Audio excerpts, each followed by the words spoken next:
Paraquat dichloride గడ్డి మందు వినియోగంపై ప్రభుత్వం నిషేధించడంపై వ్యవసాయ రైతు సంక్షేమ కమిషన్ చైర్మన్ కోదండరెడ్డి హర్షం వ్యక్తం చేశారు.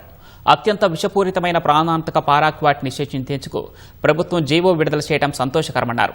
సీఎం రేవంత్ రెడ్డి, మంత్రి తుమ్మల నాగేశ్వరరావు ప్రత్యేక ధన్యవాదాలు తెలిపిన ఆయన పారాక్వాట్ వల్ల వందలాది మంది రైతులు ప్రాణాలు కోల్పోయినట్లు గుర్తు చేశారు. విషపూరితమైన గడ్డి మందులను కర్షకులు వినియోగించవద్దని కోదండరెడ్డి సూచించారు. బీటీ పత్తి విత్తనాలకు ఈ కల్తీ మందుకు రెండిటికి లెక్క ఉంది. అట్లా మల్టీనేషనల్ కంపెనీల వాళ్ళు ఈ దేశం మీద ఇట్లాంటి పురుగుల మందును వాళ్ళు తయారు చేసి ఆ తయారు చేసే దేశాలలోనేమో నిషేధం ఉంది, కానీ ఇక్కడ ఏమో విచ్చలవిడిగా అమ్ముడుపోతా ఉంది. రైతులు కూడా ఏదో తొందరగా పని ముగించుకోవాలనే పద్ధతిలో ఉంటున్నారు. అది మంచిది కాదు.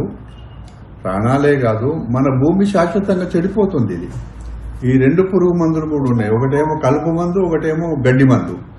గడ్డి మందు అయినా కలుపు మందు అయినా రెండు ప్రాణాంతకమే. కాబట్టి మన భూమిని చెడగొట్టుకోవద్దు, మన ప్రాణాలు పొడగొట్టుకోవద్దు, మన పంటలు విషపూరితమవుతున్నాయి. దయచేసి ఇట్లాంటి మందులు వాడకండి.